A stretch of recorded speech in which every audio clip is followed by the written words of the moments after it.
el dolor.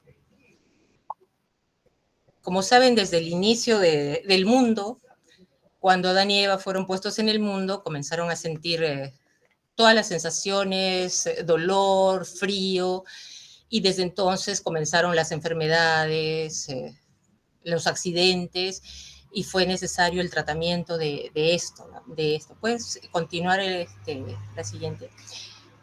La palabra anestesia se apareció en la historia en un libro de Platón por primera vez, con la palabra griega que significa an, sin, y estesia es la sensación que incluye al dolor, es decir, sin dolor. La siguiente, por favor. Antes de la anestesia, en todo procedimiento quirúrgico, alguna curación o cualquier paciente que sintiera dolor y fuera tratado, se veían gritos aterradores, dolor, sufrimiento, y si se tenía que realizar una cirugía, él sufriera menos tiempo el dolor. Esto llevaba al paciente a un shock neurogénico y muchos pacientes morían debido a esto. Siguiente, por favor. Como les dije, Platón en su libro Timeo menciona la palabra anestesia. En las grandes civilizaciones con una cultura creciente, vamos a ver que la anestesia fue avanzando. En Grecia también nació Pedáneo Dioscórides Anasarveo, que fue un médico, farmacólogo y botánico que trabajó en Roma. Nació en Grecia, pero trabajó en Roma. En la siguiente, por favor. Dioscórides practicó la medicina en Roma, usó la mandrágora hervida en vino para realizar amputaciones, curaciones, cirugías oculares, entre otras cirugías. Y sobre todo dejó su obra Materia Médica, que sirvió como parte de la farmacopea en la Edad Media y el Renacimiento. También mencionó el efecto analgésico del opio. También en Roma está el médico Galeno, que habló sobre el dolor, que el dolor se originaba en el cerebro.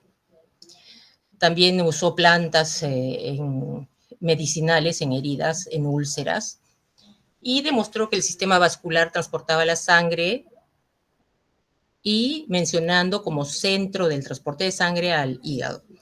Por supuesto, estos médicos eran considerados anticristianos por todos los avances en la ciencia que presentaban. Siguiente, por favor.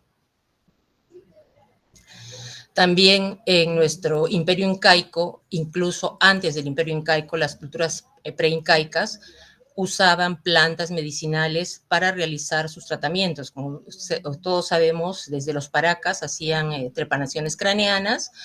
Ellos usaban la coca, el floripondio, que es una planta que corresponde al género Datura, la nicotina rústica y la ayahuasca, entre otras plantas. Siguiente, por favor. En otros lugares donde no había tan avanzada la ciencia, ¿qué usaban las personas? Alcohol a dosis tóxicas, les administraban a los pacientes tal cantidad de alcohol para que perdieran sus actividades de las funciones intelectuales con falta de reacción. Otros utilizaban la estrangulación hasta que el paciente perdiera la conciencia. Los romanos, ¿qué hacían? Usaban el frío intenso para que hubiera pérdida de la sensibilidad en la zona a operar, lo mismo que la compresión de nervios. Y, por supuesto, la cirugía debía ser veloz para disminuir el tiempo de exposición al dolor del paciente. Siguiente, por favor. En Asia, el 13 de octubre de 1804, en Kioto, Japón, el médico Anaoka Seishu usa la datura. Acuérdense que los incas también usaban la datura, pero como floripondio. Hanaoka usó el estramonio y realizó una mastectomía por un SEA de mama y múltiples operaciones, pero la política del shogunato de Tokugawa era tan aislada que no permitió que estos conocimientos se extendieran a Occidente. Siguiente, por favor. ¿Cómo empieza, digamos, la anestesia? Con el Sir Humphrey Davy, que era un químico británico, que en 1799 experimentó con el óxido nitroso. observó que todos los pacientes que inhalaban óxido nitroso comenzaban a reírse y se les veía en una actitud hilarante, por lo que lo denominó el gas hilarante. Y escribió sobre los probables efectos anestésicos y analgésicos que podían ayudar para aliviar el dolor durante la cirugía. En 1842, un médico en Estados Unidos, Crawford Williamson Long, estudió el uso del éter, ¿no? El químico anterior era el óxido nitroso. Este médico estudió el uso del éter, fue uno de los primeros en usar este éter para una cirugía de un paciente que tenía un tumor en el cuello, luego la usó para varias amputaciones y para analgesia de parto, pero no publicó su descubrimiento, por lo que no se le consideró como el inventor, digamos, el que inició la anestesia.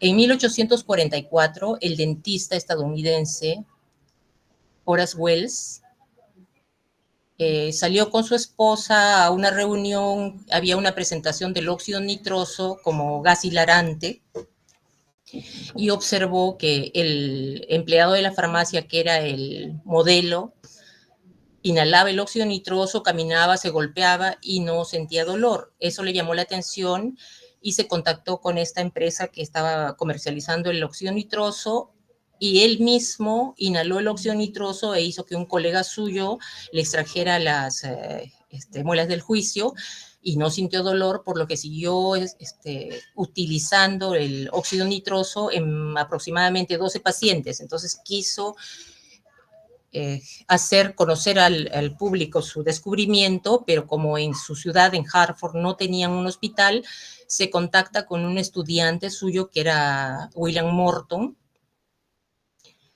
que estaba estudiando en Massachusetts una pasantía en cirugía maxilar, para que le concrete una reunión donde pudiera presentar su descubrimiento. Se concreta esta reunión y en un paciente obeso, alcohólico, iba a sacarle una muela. Cuando pone el gas, inicia su procedimiento y el paciente comienza a gritar de dolor. Entonces es considerado como un charlatán y un impostor. Cuando el paciente despierta, el paciente no recuerda haber sentido dolor, pero ya el médico había pasado la vergüenza de los gritos, ¿no? Y luego se vio que no era el paciente adecuado para el uso del óxido nitroso, era un paciente alcohólico, obeso, y no había tenido el tiempo de exposición suficiente al óxido nitroso. Siguiente, por favor. William Morton, que era alumno del dentista anterior de Horace Wells, en 1846 lleva a cabo la primera demostración pública del uso de éter como anestésico administrado por inhalación en el mismo hospital donde hizo la demostración Horace Wells, y con el mismo cirujano que es el jefe del hospital de Massachusetts, John Collins Warren, que era muy escéptico, pero aceptó realizar una cirugía también en un tumor congénito superficial bajo el maxilar inferior izquierdo en un paciente de 20 años. Hicieron inhalar los vapores del éter en una esfera de vidrio adaptada especialmente para colocar una esponja embebida en éter para que el paciente pudiera inhalarlo, y el doctor John Collins realizó la cirugía sin ningún problema. A este suceso se le considera como el nacimiento de la anestesiología moderna. Esto ocurrió el 16 de octubre de 1846. Siguiente, por favor. En 1847, un médico escocés descubre los efectos del cloroformo y comienza a trabajar con el cloroformo para aliviar el dolor durante el parto. Por supuesto, fue criticado por esto. Pasados unos años, John Snow, que era un médico, el médico de la reina Victoria, le aplica cloroformo como analgesia de parto para el nacimiento de su octavo hijo. En 1863, en Boston, nuevamente vuelven a usar el óxido nitroso como uso odontológico. En 1868 se agrega el uso del oxígeno. En 1959 ya empiezan a usar otro gas, el ciclopropano, que es un gas altamente inflamable, que dejaron de usar luego que ocurrió una explosión en el hospital. Siguiente, por favor. Aquí ven los aplicadores tanto del éter como del óxido nitroso. Aplicadores antiguos, ¿no? Y de cloroformo también. Siguiente, por favor.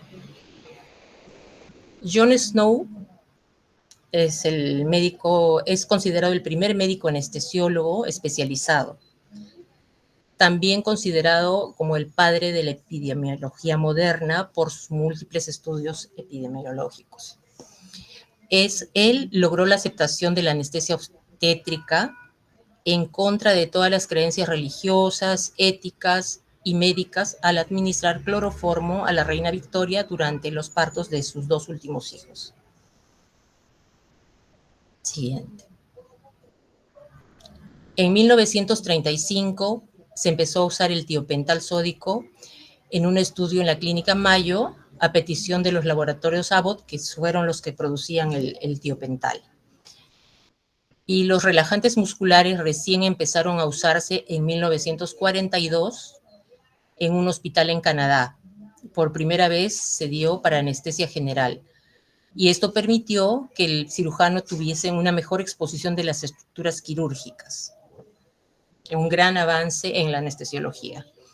Y en 1956 se empezó a usar en Inglaterra el alotano, que es un gas anestésico que ha precedido a los gases actuales, ¿no? Como son el ceborane, el isoflurane y el enflurane. Siguiente, por favor. Esta cita de Thomas Morton es muy importante porque es muy cierta, ¿no? Ninguno de los descubrimientos realizados en el campo de la medicina ha demostrado ser más beneficioso para la raza humana que el de la anestesiología. No solo por los inmensos sufrimientos que ha evitado, sino porque la estructura global de la medicina moderna se ha reforzado con su éxito y la cirugía ha podido llegar a grandes avances. ¿Hasta ahí alguna duda? Porque vamos a empezar ahora con lo que es terapia de dolor. Todo claro, doctora. A ver. ¿Cómo podríamos definir el dolor? Creo que una definición de John Milton, que es un poeta inglés, es la que define el dolor bastante claro, ¿no? El dolor es la calamidad perfecta que excede a todos los males y que aniquila cualquier paciencia. Claro que lo pueden traducir de otra manera y está como lo dijo en inglés, ¿no? Siguiente, por favor. Ahora vamos a ver cómo se genera el dolor. Hay un daño tisular. Este daño tisular libera sustancias químicas con capacidad halogénica en el entorno de las terminaciones periféricas de los nociceptores. Es importante el factor de crecimiento nervioso, que es una neurotrofina que promueve el crecimiento, la diferenciación y la supervivencia de ciertas poblaciones neuronales. Y principalmente lo mencionamos porque también modula la percepción del dolor al sensibilizar los nociceptores, produciendo que los mastocitos liberen histamina, serotonina, prostaglandinas, etc. Esto ocurre cuando hay daño tisular y todo esto disminuye el umbral del dolor. Por eso es que el paciente siente dolor. Siguiente. Podemos clasificar al dolor por su origen, por su duración y por su intensidad. Por su origen, el dolor puede ser nociceptivo, neuropático y psicógeno. Por su duración, agudo, crónico. Y por su intensidad, leve, moderado y severo. El dolor nociceptivo puede ser dolor nociceptivo somático y dolor nociceptivo visceral. El dolor nociceptivo somático es originado en piel, músculos, articulaciones o huesos. Es un dolor bien localizado, puede ser superficial o profundo.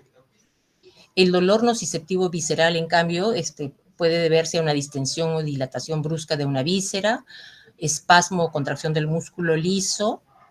Por ejemplo, en un cólico puede presentarse por irritantes químicos. Es un dolor mal localizado, profundo, y es un dolor referido, o sea, no se precisa exactamente el lugar del dolor. Siguiente. El dolor neuropático se debe a una actividad neuronal anormal, secundaria a una enfermedad, a una lesión en el sistema nervioso central o en el sistema nervioso periférico. Por ejemplo, podemos poner como dolor neuropático la neuropatía diabética, la neuralgia del trigémino, la lesión medular o cerebral, la ciática por compresión nerviosa o la neuralgia herpética. El tipo de dolor que se presenta en el dolor neuropático puede ser tipo ardor, quemazón, puede haber un dolor punzante o una descarga eléctrica, hipersensibilidad al tacto, un dolor persistente sin que haya un estímulo aparente. Puede haber sensaciones anormales como hormigueo o entumecimiento. Siguiente. El dolor psicógeno. Es un dolor que está relacionado principalmente con factores psicológicos como la ansiedad, el estrés, conflictos emocionales. No hay una causa física identificada, pero a pesar de esto, este dolor psicógeno es real para quien lo padece, por lo que no debe ser minimizado. Debemos enviar al paciente al médico especialista correspondiente. Y cuando se da en trastornos de conversión, en pacientes con depresión mayor o en síndrome de dolor somático funcional. Por su duración, el dolor puede ser dolor agudo o dolor crónico. El dolor agudo es un dolor que dura entre 3 y 6 meses. Suele durar más, o sea, el dolor suele durar más de lo que tarda en resolverse la lesión causante. Por ejemplo, una paciente cesareada. El dolor le inicia apenas pasa la anestesia. Le dan analgésicos, el dolor persiste. Pasa una semana, el dolor sigue. Pasa un mes, el dolor continúa. Pasan 2 meses, ya la herida está curando, pero el dolor persiste. Pasan 6 meses, el dolor continúa. Si el dolor pasa los 6 meses, ya sería un dolor crónico. Siguiente, por favor. En la patogénesis del dolor es común recordar, hay un estímulo doloroso sensorial en la piel. Esto estimula los nociceptores. Las fibras A, delta y C van a ir por un estímulo eléctrico, van a ir a las astas posteriores de la médula espinal, luego al tracto espinotalámico, al tálamo y a la corteza somatosensorial. Siguiente.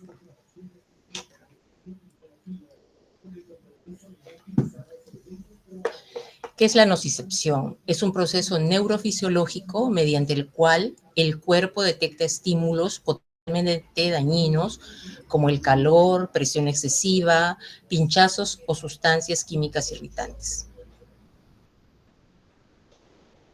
La nocicepción comprende 4 procesos que se realizan en forma simultánea por estar interrelacionados, pero con fines didácticos se estudian por separado y son la transducción, la transmisión, la modulación y la percepción.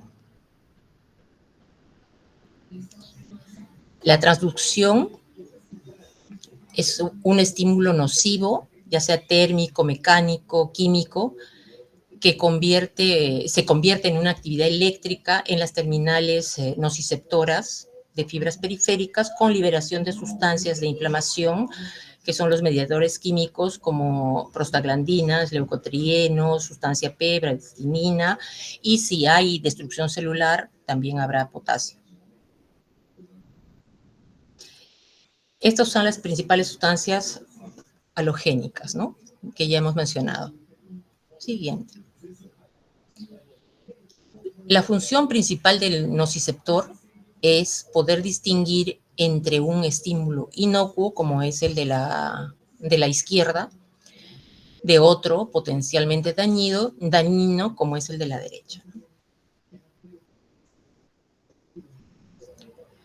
Para que se transmita el dolor, es necesario que haya un estímulo, que usualmente es periférico, a través de la liberación de mediadores químicos, como las bradicininas, las cuales actúan sobre los nociceptores, desencadenando la transmisión del dolor. Siguiente.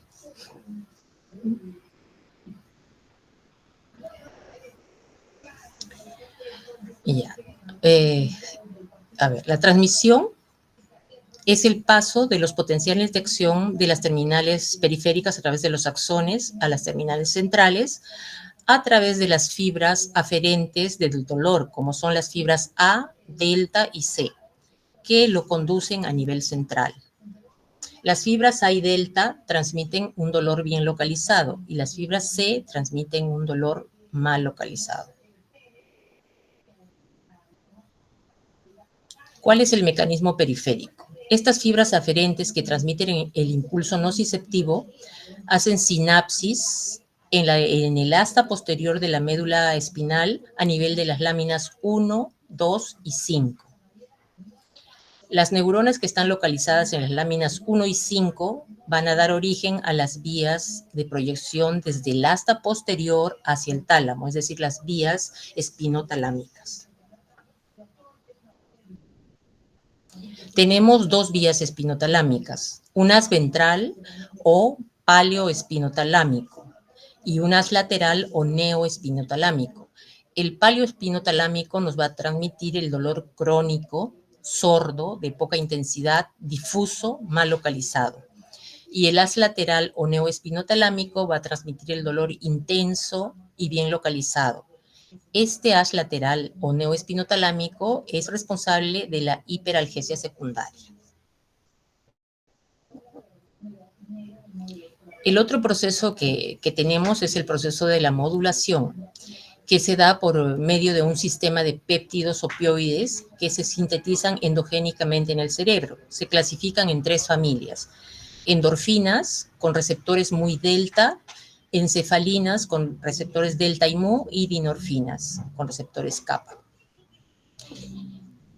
Las endorfinas van a participar en la actividad analgésica y se encuentran principalmente en la adenohipófisis y en el hipotálamo. El péptido más conocido de las endorfinas es la beta-endorfina, que se localiza principalmente a nivel de la hipófisis, en el hipotálamo y en el tronco cerebral. A nivel periférico podemos encontrarlas en intestino, plasma y placenta. También tenemos las encefalinas que participan en la regulación dolorosa. Se distribuyen principalmente en las vías del dolor periféricas y en el sistema nervioso central, como la médula espinal, la hipófisis, el tallo encefálico, las áreas límbicas, y a nivel periférico en las células insulares y en el páncreas. ¿Cuál es el mecanismo de acción de los opioides? Básicamente su unión a los receptores mu, kappa y delta, pero también inhiben la adenilato ciclasa, lo que disminuye la contractación de AMP cíclico. También actúan en la modulación de canales iónicos, bloquean los canales de calcio, disminuyen la liberación de neurotransmisores.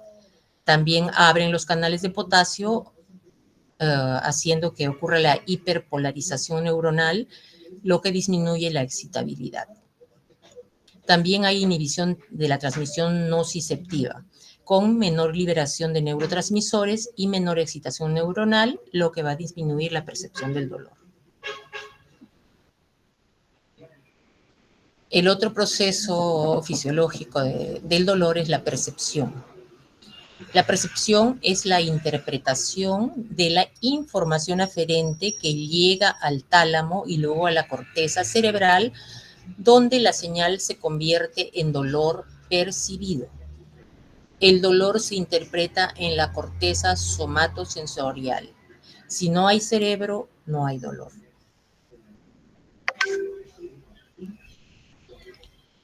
El tratamiento del dolor también se puede dar en los diferentes niveles de del dolor. Por ejemplo, a nivel de la transducción se liberan prostaglandinas, bradiquinina, leucotrieno, y hay sustancias que actúan a ese nivel, como son los antihistamínicos, glucocorticoides, como la dexametasona, la hidrocortisona, los inhibidores COX, es decir, los AINES, y anestésicos locales.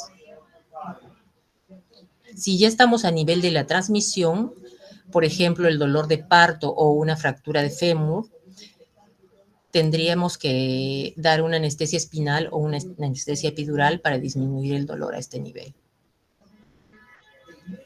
A nivel de la modulación, como se da por endorfinas, entonces tendríamos que usar opiáceos.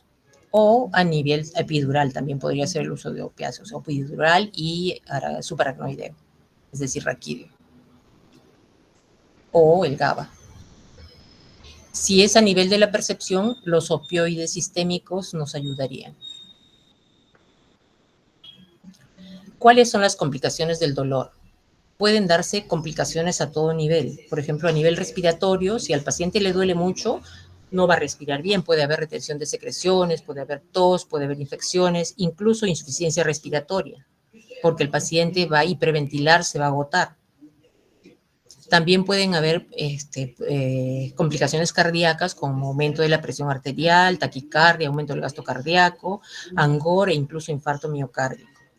A nivel gastrointestinal puede haber estasis gástrica, disminución del tránsito gastrointestinal. A nivel vascular, tromboembolias, trombosis venosa profunda. A nivel musculoesquelético, atrofia muscular, porque el paciente por el dolor no se va a mover. Esto sería en dolor crónico. Siguiente, por favor. Esta es la escala de la intensidad del dolor con la que se puede evaluar a un paciente, ¿no? Diciéndole para evaluar cómo está el dolor del paciente. Si le digo 0, no le duele nada, y si le digo 10, le duele a morir. Y el paciente puede determinar de acuerdo a esto el nivel del dolor. Siguiente, por favor. Aquí tenemos otras tarjetas, por ejemplo, con colores, ¿no? De pronto el paciente no determina bien la numeración, pero los colores sí. Y en un niño las caritas las puede determinar fácilmente, ¿no? Y es importante que ustedes la conozcan porque son de uso de todos, ¿no? Incluso de enfermería, y con más razón del médico general.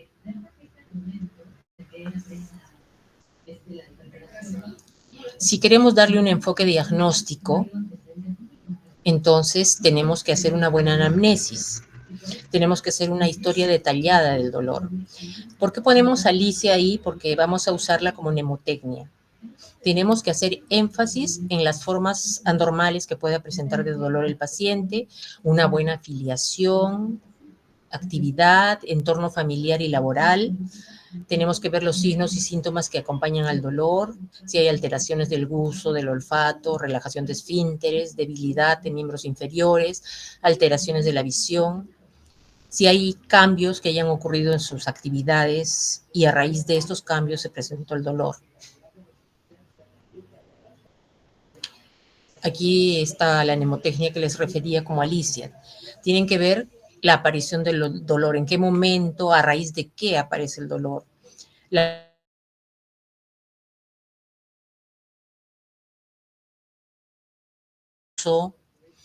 Si se irradia, qué características tiene este dolor, la intensidad del dolor y qué lo agrava. Se debe hacer un examen físico completo, un examen neurológico y un examen osteomuscular. Aquí tenemos muchas causas de dolor abdominal, pero lo más importante de esta figura es saber que podemos investigar las causas del dolor, pero debemos ir tratando el dolor inmediatamente. No vamos a esperar a llegar al diagnóstico para recién tratar el dolor. El dolor se tiene que dar inmediatamente para que el paciente no sufra. Nuevamente repetimos lo que ya habíamos mencionado antes, ¿no? El dolor somático es un dolor localizado, continuo. Por ejemplo, en los traumatismos, las atricciones, las artritis, tendinitis, esguinces, fracturas. en las quemaduras o lesiones por arma blanca. El tratamiento es referencial para que lo conozcan, no tienen que aprenderse ni dosis ni nada porque esto es un tratamiento ya de especialidad. Siguiente, por favor. El dolor visceral, a diferencia del dolor somático, es un dolor difuso, referido, generalmente a lugares lejanos de la zona de origen, secundario a fenómenos de isquemia o infarto, sean renal, cardíaco, mesentérico, etc.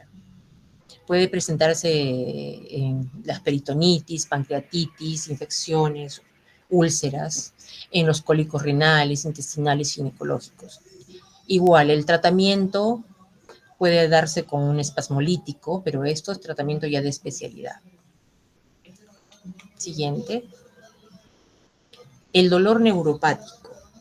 Este es el dolor ocasionado por una lesión o trastorno del sistema nervioso central o periférico.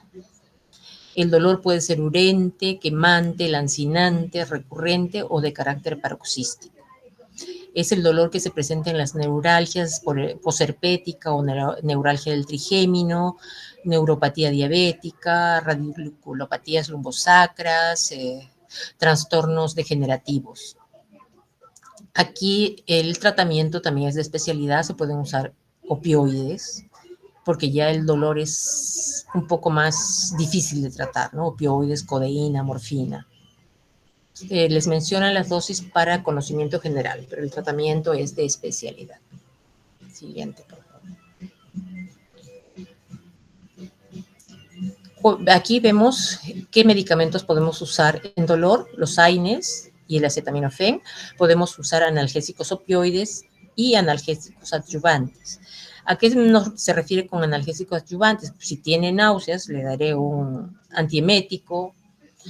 Puedo potenciar mis opioides con paracetamol, por decir, o también puedo dar un medicamento para que no haga una gastritis, ¿no? O omeprazol, por decir, esos son los medicamentos adyuvantes. Y el principio esencial en la farmacología es que cada paciente es individual, no podemos darle a todos los pacientes la misma medicación. Siguiente. Los antiinflamatorios no esteroideos, los AINES, se usan para dolores leves a moderados. También pueden ser efectivos en dolores mayores, pero asociados a otro medicamento, que puede ser, por ejemplo, el acetaminofén. Y también se pueden combinar con opioides para ahorrar el uso de opioides, sobre todo cuando se trata de medicación prolongada. Pero también los AINES tienen efectos adversos, como pueden provocar falla renal, alteración hepática, úlceras gástricas y sangrado. Otro de los medicamentos que se usa en dolor es la morfina. Aquí tenemos su dosis de carga, su vida media, como para conocimiento de ustedes. Los efectos secundarios de la morfina, por si es que quieren usarla, que es un medicamento que debe ser de uso especializado, pero sí deben saber qué efectos secundarios tiene. Puede ocasionar constipación, náuseas, vómitos, sedación, puede dar depresión respiratoria, hipotensión arterial, porque hay liberación de histamina, puede haber miosis por excitación del nervio parasimpático de la pupila.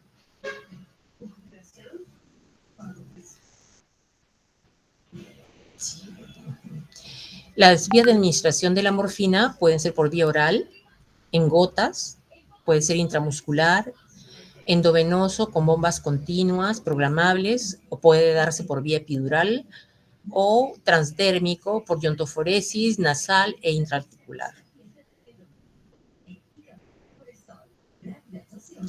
Aquí vemos los coadyuvantes, los fármacos coadyuvantes, ¿no? Corticoides, anticonvulsivantes, neurolépticos. Siguiente. También se puede dar antidepresivos, psicoestimulantes o anestésicos locales, dependiendo del paciente y de la patología que tenga. Aquí vemos otros opioides, como son la meperidina, la codeína, la oxicodona, que se pueden combinar con gabapentina, pero de tratamiento especializado.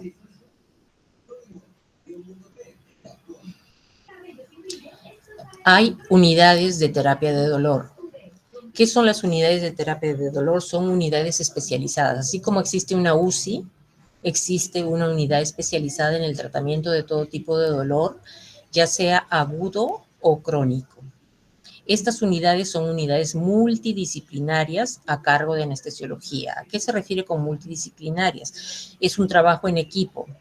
Trabajan con enfermería, con psicología, con los médicos de rehabilitación, etcétera. Es la forma más moderna de tratar el dolor. Y bueno, es la primera unidad especializada de terapia del dolor en el país.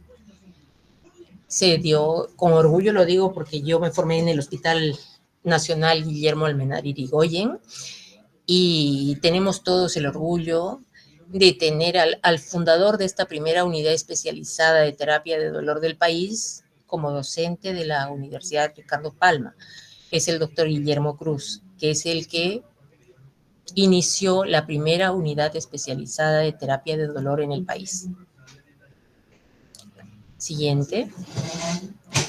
Estas unidades, como les dije, tratan el dolor agudo, ya sea dolor posoperatorio, migraña, dolor de parto o dolor crónico en enfermedades degenerativas, neuropatías diabéticas, dolores somáticos y neuropáticos, dolor postraumático y todos los dolores somatoneuropáticos, dolor oncológico. Este dolor oncológico lo complementan con cuidados paliativos. Aquí vemos una unidad de terapia de dolor. Hay una consulta, hay una zona de evaluación y diagnóstico, se realizan procedimientos invasivos y también hay una sala de recuperación. Como hemos visto, el dolor crónico altera totalmente la calidad de vida normal y no solamente del paciente, sino también de su familia, de todo su entorno. Siguiente. Aquí vemos formas de bloquear el dolor. Hay diferentes anestésicos en spray. Aquí miren, el ice spray nos recuerda a el uso que tenían los romanos hace miles de años, que usaban el frío para entumecer la zona a tratar. Se sigue usando el frío en el dolor. Siguiente. El óxido nitroso que fue estudiado en el año 1799 se sigue usando y inhalado al 20% equivale a una inyección de 15 miligramos de morfina. También en la unidad de terapia de dolor se usan con anestésicos y opioides. Aquí vemos a una señora a la que le han puesto en la parte anterior del tórax una alita subcutánea por la que se administra morfina.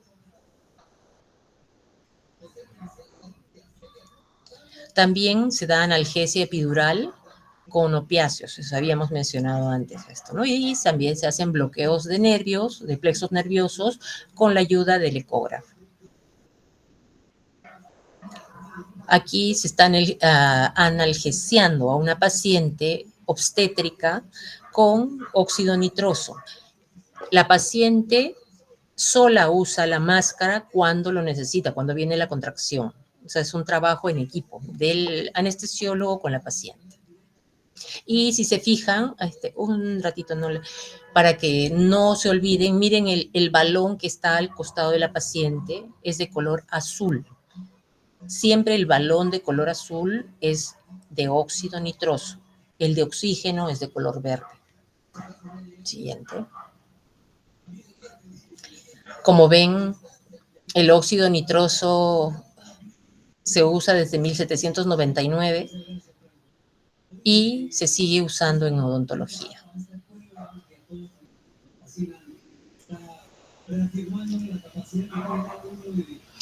Bueno, si tiene, esta imagen la puse porque el fin de aliviar el dolor es sentirse feliz, gozar de buena salud, de tranquilidad y del menor dolor posible.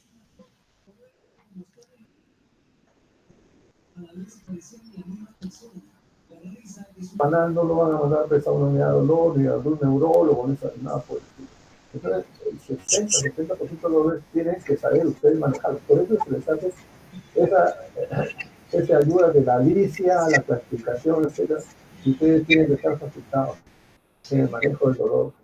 Puede ser neuropático, visceral, que se da en muchísimas enfermedades. ¿Okay?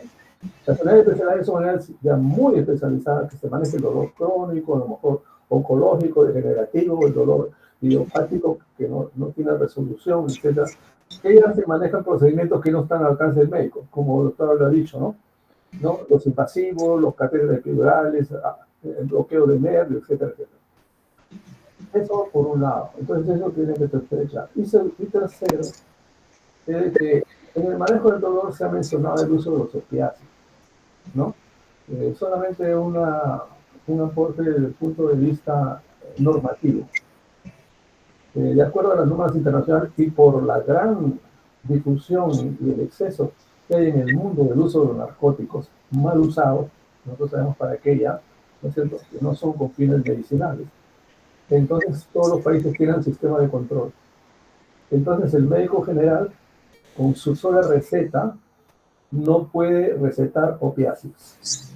Los opiáceos solo lo manejan los médicos registrados en el Ministerio de Salud, como los anestesiólogos, los neurólogos, que tienen capacidad de manejar los opiáceos, ¿no es cierto? Entonces, eso tienen que tener ustedes en cuenta para cuando inicien el tratamiento del dolor. Necesitan opiáceos, sí van a tener que derivarlo a un especialista que sí está registrado en unos formatos especiales, que sí está autorizado para recetar opiáceos. Por el recetario simple no se puede recetar opiáceos. Tendrían que hacer otro tipo de combinaciones, ¿no es cierto? AINES más analgésicos simples o usar gabapentina, etcétera. Algo más, doctora Espinosa, le agradezco su clase muy sintética, muy simpática, muy didáctica. Los alumnos quisieran agregar algo o comentar. Aprovechen a la doctora, que es una gran anestesióloga.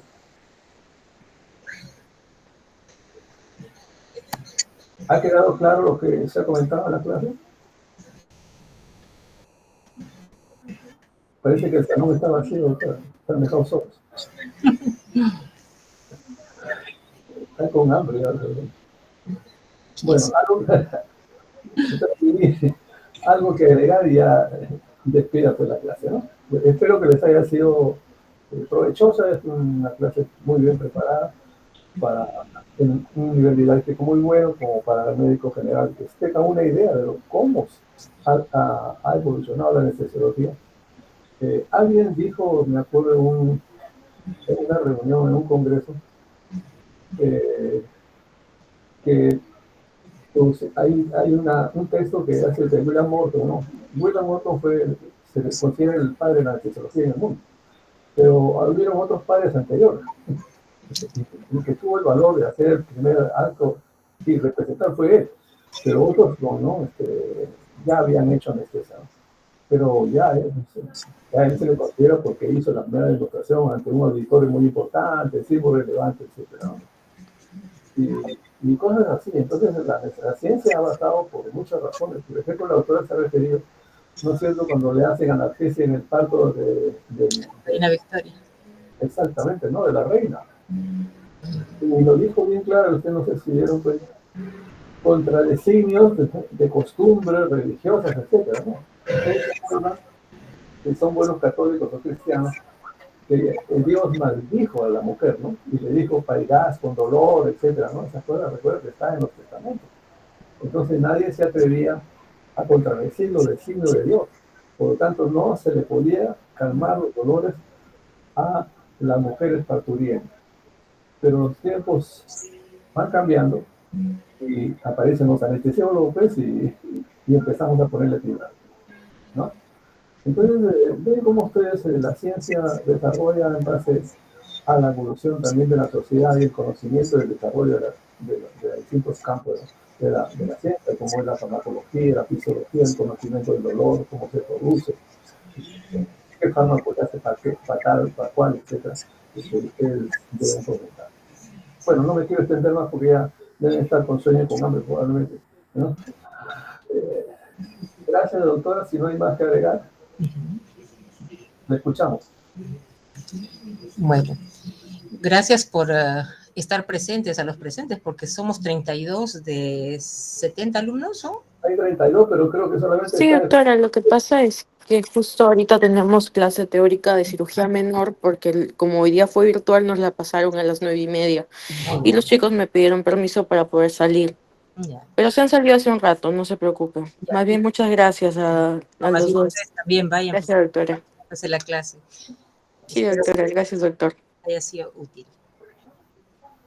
Sí, claro que sí. Muchas gracias. Gracias a ustedes. Hasta luego. Buenas noches, hasta luego. Cuídense. Buenas noches, chicos. Buenas noches. Vayan a descansar. ¿Cómo salgo de aquí? Doctora Judy, mañana tenemos esa reunión, ¿verdad? Sí, doctor. Ya coordinamos mañana temprano.